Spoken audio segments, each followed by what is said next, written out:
Good morning everyone, তোমরা সবাই কেমন আছো? আশা করছি তোমরা সবাই ভালো আছো, আমরাও ভালো আছি। যে গরম পড়েছে, ভালো টাকাটা সত্যিই একটু দুষ্করের, কিন্তু কি করা যাবে, এই নিয়েই চলতে হবে, এরই নাম জীবন। তো আজকে তো মে দিবসের জন্য ময়ূকের আজকে স্কুল ছুটি। তো ময়ূক ঘুম থেকে উঠে বিছানাটা একটুখানি পরিষ্কার করে নিল, আর আমি এদিকে টিফিন বানাচ্ছি। রনি যেহেতু এখন টিফিন নিয়ে যায়, তো সকালবেলা ঘুম থেকে উঠেই প্রথম কাজ থাকে আমার টিফিনটা রেডি করা। তরকারিটা আমার হয়ে গেছে, তরকারিটা বসিয়ে দিয়েই আমি আটাটা মেখে ফেলেছিলাম, যাতে তরকারিটা নামিয়ে রুটিটা একেবারে করে ফেলতে পারি তাড়াতাড়ি করে। আর আজকে তরকারি করেছি, কী সবজি দিয়েছি জানো? সব রকমের সবজি দিয়েছি একটু একটু করে। গাজর, তারপরে বটবটি, তারপরে আলু, মিষ্টি কুমড়ো, বেগুন, সমস্তটা দিয়ে একটা শুকনো শুকনো করে তরকারি করেছি। আর এদিকে প্রথমে 3টে রুটি ভেজে নিয়ে টিফিন কৌটোর মধ্যে ভরে ফেললাম।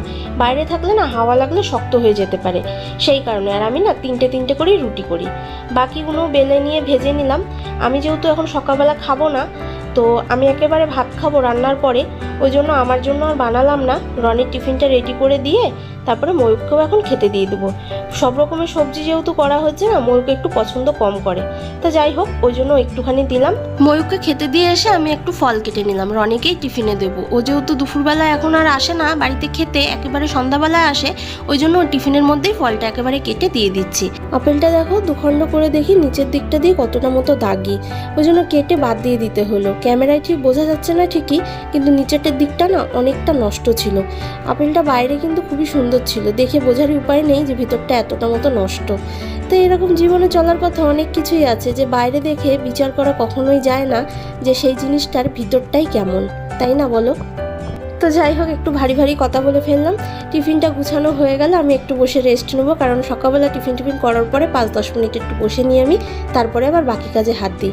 তো রনির টিফিনটা তো গোছানো হয়ে গেল, রিক আসবে, রিক এসে টিফিনটা নিয়ে যাবে, কারণ আমার একটু দেরি হয়ে গেছে আজকে, রনি ওই জন্য বেরিয়ে গেছে। গুড মর্নিং এভরিওয়ান, তোমরা সবাই কেমন আছো? আশা করছি তোমরা সবাই ভালো আছো, আমরাও ভালো আছি। তা আজকে হচ্ছে 1 মে, তো আজকে একটা ছুটির দিন। তো ছুটির দিন হলে কি হবে, ব্যবসাদারদের তো ছুটি নেই, রনির কাজে বেরিয়ে গেছে। ময়ূকের আজকে ছুটি। ময়ূক তো ঘুম থেকে উঠে খাওয়া দাওয়া সেরে নিয়ে সব রকম সবজি দিয়ে একটা তরকারি বানিয়েছি, আর রুটি করেছি, আর সন্দেশ ছিল। তো যাই হোক, ওই দিয়ে ময়ূক টিফিন করে নিয়েছে, আর এখন বসে গেছে সে পড়তে। আমিও যাব রান্নাঘরে। প্রচণ্ড গরম। এতদিন কলকাতায় গরম গরম শুনছিলাম, তো বাড়ির লোকের অবস্থা তো আমাদের প্রচণ্ডই বেহাল। তার মধ্যে আমার বড় ভাইটার এই গরমের মধ্যে পাটাও ভেঙে গেছে, একদম পায়ের নখ থেকে পুরো হাঁটু পর্যন্ত পাটা প্লাস্টার করা, একদমই খুবই খারাপ অবস্থা। এই গরমের মধ্যে যদি প্লাস্টার করা থাকে তাহলে তো একে তো ব্যথা আছেই ভাঙা জায়গাটায়, পাটা ভিতরে যে কি অবস্থা হচ্ছে ওর, তো ও নিজেই জানে হয়তো। তো যাই হোক, এই হলো পরিস্থিতি। বাড়ির লোকের অবস্থা প্রচণ্ড বেহাল, খুবই গরম। আমাদের বাড়ির লোক শুধু না, কলকাতায় যারা থাকে তাদের সবারই কষ্ট, কি আর বলবো। শিলিগুড়িতেও আস্তে আস্তে করে ভালোই গরম পড়ছে, আর বাইরে কিন্তু প্রচণ্ড গরম। ঘরের ভিতরে তো চুপচাপ বসে থাকলে সেরকম একটা বোঝা যায় না, কিন্তু বাইরে কিন্তু ভালোই গরম। তো এই হলো পরিস্থিতি। আর কেন জানি না 2-3 দিন ধরে মনটা খুব একটা ভালো নেই। কেন তার কারণ জিজ্ঞেস করলে বলতে পারবো না, কিন্তু মনটা ভালো নেই। তো এইভাবেই চলছে। তো সকালে উঠে সকালের ব্রেকফাস্ট বানানো হয়ে গেছে। রনি এখন টিফিন নিয়ে যায়, যেহেতু গরম পড়েছে, বাইরের খাওয়া রেগুলার খেলে পরে তো সমস্যা হতে পারে, তো সেই কারণেই এখন টিফিন নিয়ে যায়। এর আগেও অনেকবার বলা হয়েছে সে 2 দিন নিত, 3 দিন নিত না। এখন যেহেতু ওর সাথে রিকো থাকে, তো সেই জন্য দুজনের টিফিন একবারে ওদের দিয়ে দিই। কখন আসছিস বাবা? কখন আসছিস? হ্যাঁ, এদিকে আগা। বাবা রে, বাইরে কিন্তু ভালো গরম। এদিকে আয়, আবার দিশে খুলতে হবে না। মা আসছে? হ্যাঁ। আজকে ছুটি? কাকা গোডাউনে নাকি? সাবধানে যাস, ওআরএস খাস।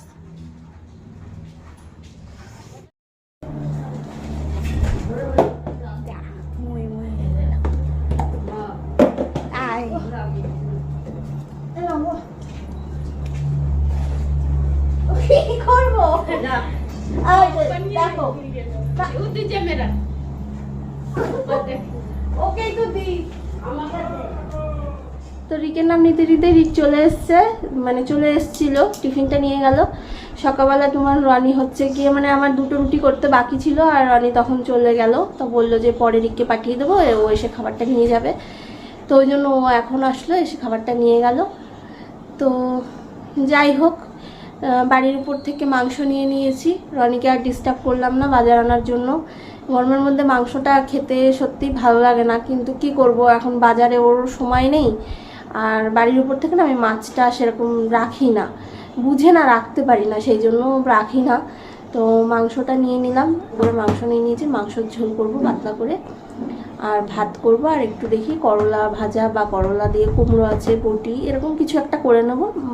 আর কিছু করব না। তো এই হলো রান্না বান্না করব, কাজ বাজ এখনও সেরকম কিছু হয়নি।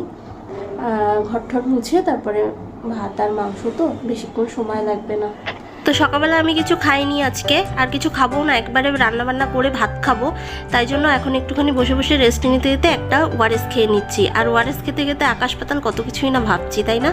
আর এদিকে দেখো, গতকালকে বিকালবেলা গেছিলাম সবজি বাজারে সবজি আনতে। তো সেখান থেকে লতি নিয়ে এসেছিলাম। তো লতিগুলো ভেবেছিলাম কেটে রাখবো, তো কাটা আর হয়নি দেখে সেগুলো এখন প্যাকেটে মুড়ে ফ্রিজে তুলে রাখবো। আর এখন কিন্তু বেলা অনেকটাই বেজে গেছে, প্রায় 2টো কি 2:30 হবে। যাই হোক, আমার সঠিক মনে পড়ছে না, কারণ পরে আমি ভয়েস দিচ্ছি। আর এদিকে কিন্তু মই পড়াশোনা করছে না, কিন্তু ও কিন্তু পেন খাতা নিয়ে এরকমভাবে খেলতে থাকে। তো খেলছে, আর আমার কিন্তু সমস্ত কাজ হয়ে গেছে, এখন স্নান পুজোটাও হয়ে গেছে। তো স্নান পুজো করে নিয়ে এখন ময়ূকের জন্য ভাত নিয়ে আসলাম, ওকে এখন খাইয়ে নেবো। খাইয়ে দাইয়ে নিয়ে তারপরে আমি নিজে খেয়ে নেবো।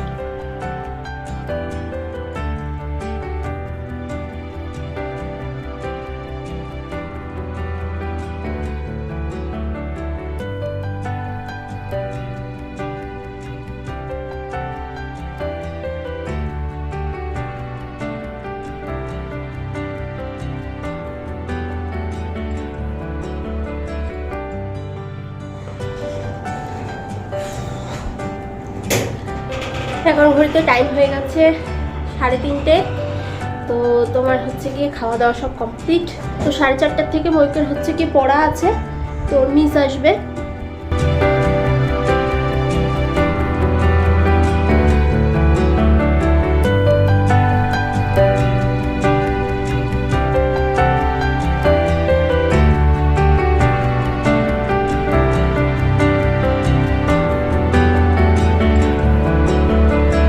খাবার পরে দুপুরবেলা যা ওষুধপত্র ছিল সেগুলো সব খাওয়া হয়ে গেল। এখন একটুখানি রেস্ট নেব, বেশিক্ষণ নিতে পারবো না, হাতে বেশি সময় নেই, কারণ 3:30টার বেশি বেজে গেছে এখন অলরেডি। তো বাচ্চাগুলো আবার 4:30-এর মধ্যে পড়তে চলে আসবে, আজকে যেহেতু বাড়িতেই পড়া। তো একটুখানি শুয়ে শুয়ে টিভি দেখবো জাস্ট। ভিডিও করছি, একটু হাই করে দে। ভিডিও করছি, হাই করে দে। আমি এমনি ভিডিও করছি, বুঝছিস? আজকে ইচ্ছা করছে আমি একটু ভিডিও করছি। খুব ঘেমে গেছে সে।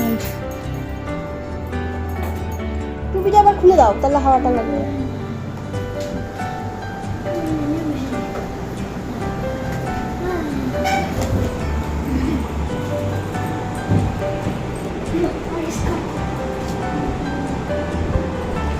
তুই ওখানে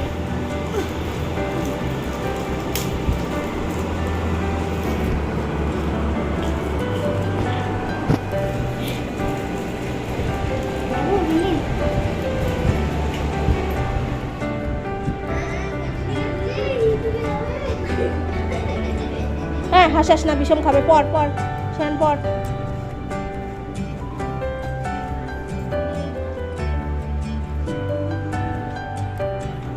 ছেলের পড়া হয়ে গেছে 6:45 নাগাদ। তো মিস যাওয়ার পরে আমরা মা ছেলে রেডি হয়ে একটু বেরিয়ে পড়েছি, একটু ডোমিনোসে যাব। অনেক দিন ধরেই ময়ূক বলছে যাওয়ার কথা, তা আজ যাই কাল যাই করে আর যাওয়া হয়ে উঠছিল না। তা আজকে হঠাৎ করেই ঠিক হলো, তাই বললাম চল যাওয়া যাক। তা আমরা একা যাচ্ছি না, আমাদের সাথে বনি, তোতা, রিক, আমরা সবাই মিলেই আজকে যাচ্ছি। আমাদের দেখলোই না, আমাদেরকে তো দেখলোই না। ওই কখন আসছিস? আসছো? এই এখনই এসে দাঁড়াইলাম। গেছে, তুমি এখনই আসলা? এই যে টোটোতে নামলাম, ওখানে নিয়ে গেছে। কি গরমও পড়ছে, ভালো লাগে না। তিনজন মিলে কোথায় বসবি তুই? জায়গা লাগে না? ভাইকে তোদের দিকে নেই। টোটো চলে আসবে। হ্যাঁ ভাই এখানে চলে হয়ে যাবে তো আমি যে টোটোটা এসেছি সেটা ছেড়ে দিয়ে এখন সবাই মিলে একসাথে হয়ে পরে অন্য একটা টোটো নেওয়া হলো, কারণ বনি এসে আগে দাঁড়িয়েছিল, তারপরে আবার আমি আসলাম, তারপরে রিক আর তোতা সবার লাস্টে আসলো। তো আমরা পৌঁছে গেছি। আমাদের বাড়ির থেকে খুব বেশিক্ষণের রাস্তা না, হাঁটা পথেই আসা যায়, যেহেতু প্রচণ্ড গরম সেই জন্য টোটো নিয়ে আসলাম।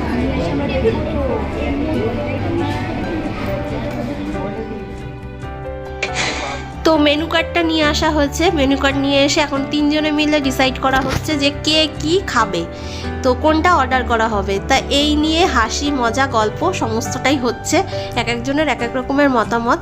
তো যাই হোক বুঝতেই পারছো, সবাই মিলে একসঙ্গে হলে যেটা হয়ে থাকে। চলো দেখা যাক শেষ পর্যন্ত কি অর্ডার করা হচ্ছে।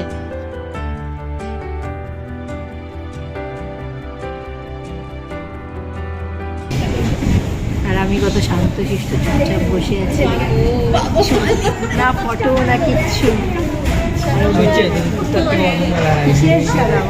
আমি চুপচাপ বসে আছি। আর ওরা মানে এত ফোনের মধ্যে ঢুকে গেছে পুরো। 눈 뜨면 눈부신 아침 햇살과 모닝콜로 너와 시작하는 하루, 마치 내 인생의 포커스가 지금에 맞춰진 걸까.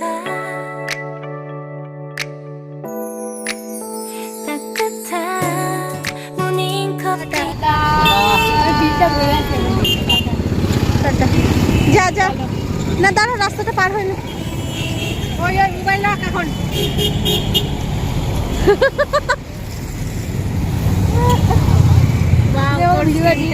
হ্যাঁ দাঁড়া একটু দাঁড়া, ওই মোবাইলটা ঢুকা।